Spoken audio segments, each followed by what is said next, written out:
गोविंद दो खड़े काके लागो पाए। गुरु गोविंद दो खड़े काके लागो पाए। बलिहारी गुरु आपने गोविंद दियो बताए। कबीरा गोविंद दियो बताए।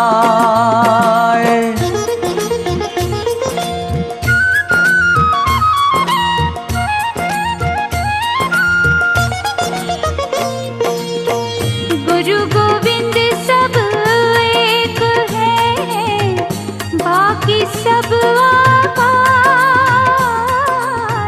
गुरु गोविंद सब। राजा रघु ने एक यज्ञ किया था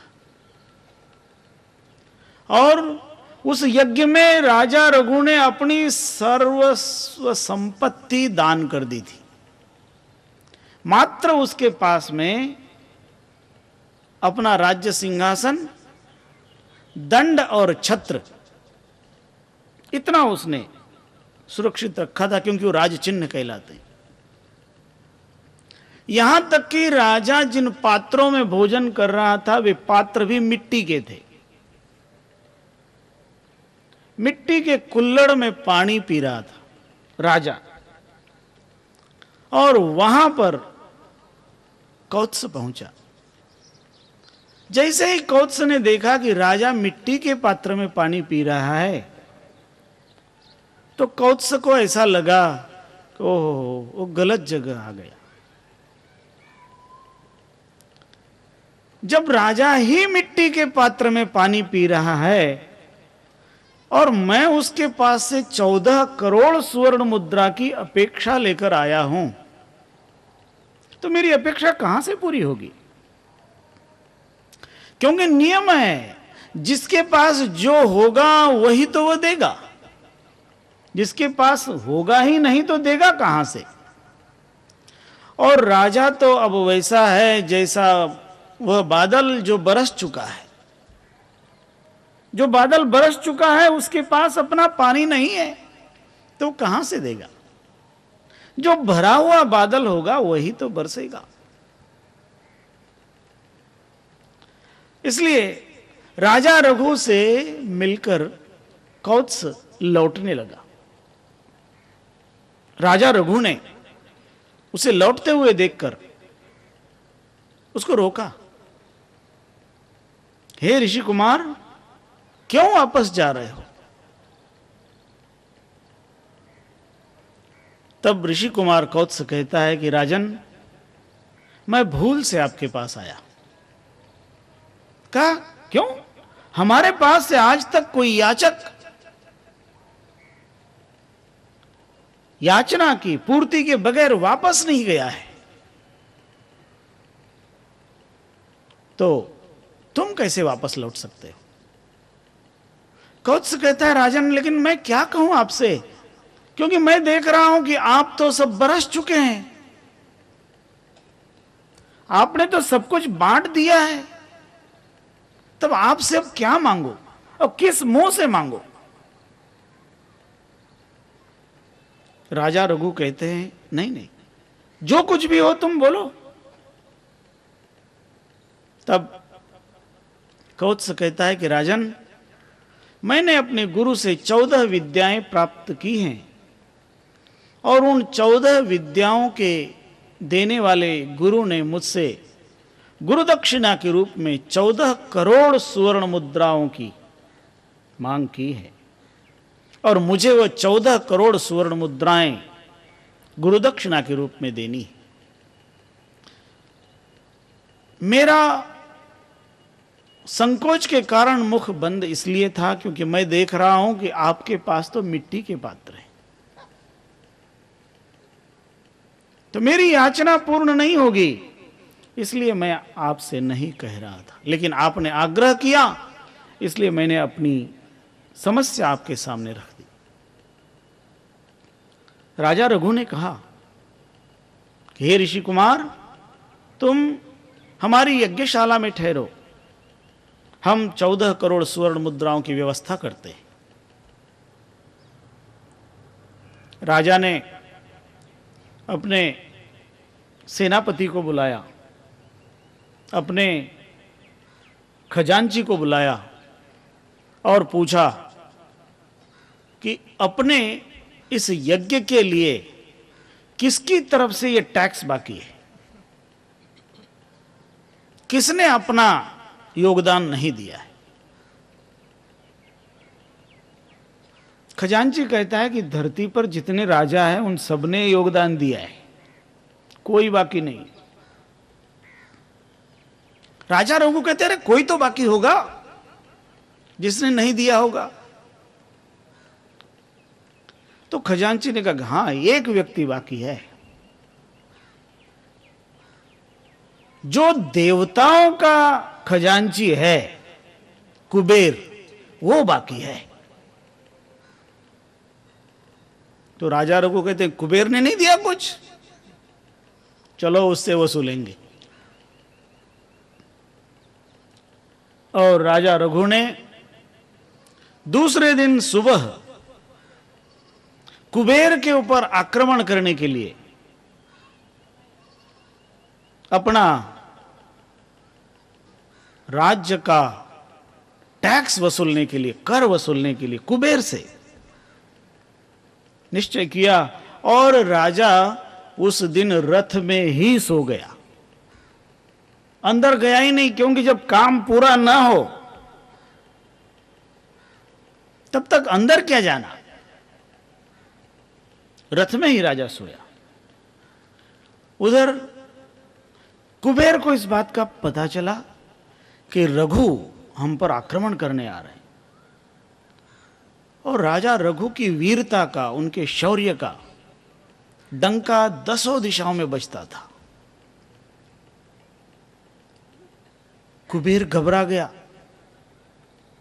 कि जब ये रघु मुझ पर आक्रमण करेगा तो मेरा हाल क्या हो जाएगा, इसलिए पहले से ही मैं टैक्स अदा कर दूं। और रात में ही राजा रघु के कोष को कुबेर ने भर दिया। सुबह सुबह राजा रघु रथ को तैयार करते हैं चलने के लिए। तो इतने में खजांची लौट कर आता है, कोषाध्यक्ष आता है और कहता है राजन, आपको जाने की जरूरत नहीं है, सारा कोष धन से छलो छल भरा हुआ है।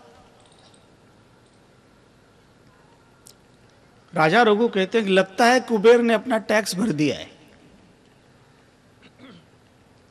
राजा ने कौत्स को बुलाया और कौत्स को कहा, हे ऋषि कुमार, ये सारा धन तुम्हारे नाम से आया है, ले जाओ।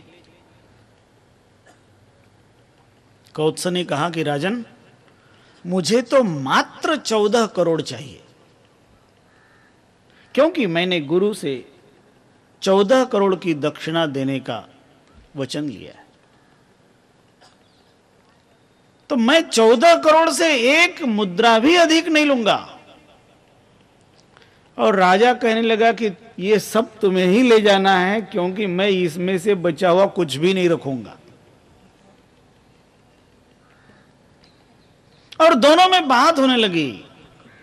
कौत्स कहता है कि मैं 14 करोड़ से अधिक कुछ नहीं लूंगा, और राजा कहता है कि नहीं, ये सब तुझे ही लेना पड़ेगा। कौन बड़ा त्यागी?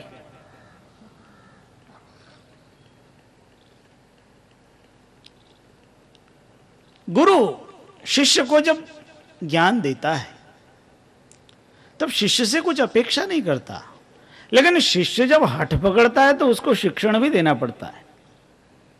और उस शिष्य की अपेक्षा को पूर्ण करने वाले राजा रघु, इसी कारण तो उनके वंश को रघुवंश नाम पड़ा।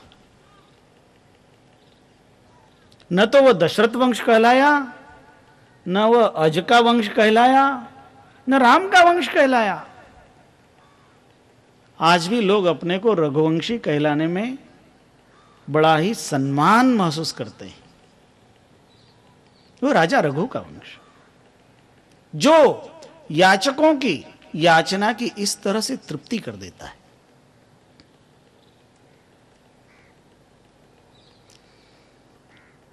जब राजा रघु जैसा व्यक्ति अपने पिता के नाम को रोशन कर देता है, दिलीप के नाम को, तब दिलीप धन्यता महसूस करता है, सुदक्षिणा धन्यता महसूस करती है। उसी तरह से कोई महापुरुष किसी वंश में जन्म लेता है, तब उसके माता पिता बड़े ही धन्यता महसूस करते हैं। और जो सद्गुरु उपदेश करते हैं, वो सद्गुरु का उपदेश सुनने वाले को भी धन्य बना देता है। इस उपदेश को श्रवण करने वाले श्रोता भी धन्य हो जाते हैं। और यही बात सद्गुरु कबीर साहब कहते हैं कि हे धर्मदास जी, आपने जो पूछा है ये बड़ा ही सुंदर प्रश्न है। और जो आपने पूछा है वो अपने लिए नहीं पूछा है। आप जो भी ले रहे हैं वो समाज के लिए ले रहे हैं, समाज के लिए, जिससे सबका हित हो, ऐसी बात आपने पूछी है।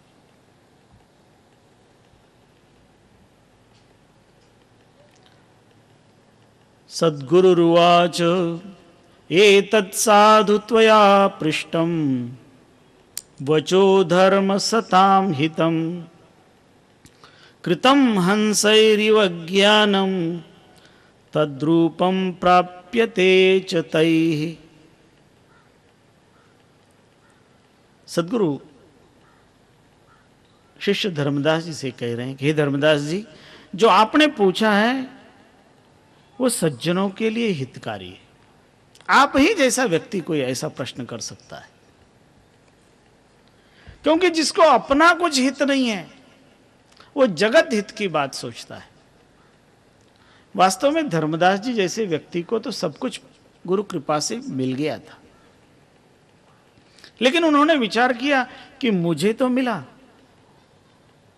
ये जगत को क्या मिला, और इस जगत को प्राप्त हो, इसलिए इस सार शब्द संबंधी उपदेश को धर्मदास जी पूछते हैं। और ये बता रहे हैं सद्गुरु कि इस जगत में जो जीव यात्रा करता है, इस जीव के जीवन को टिकाकर रखने वाला जो तत्व है, जिसकी समझ सबको दिला रहे हैं, और जो साधना में बड़ा ही आवश्यक तत्व है,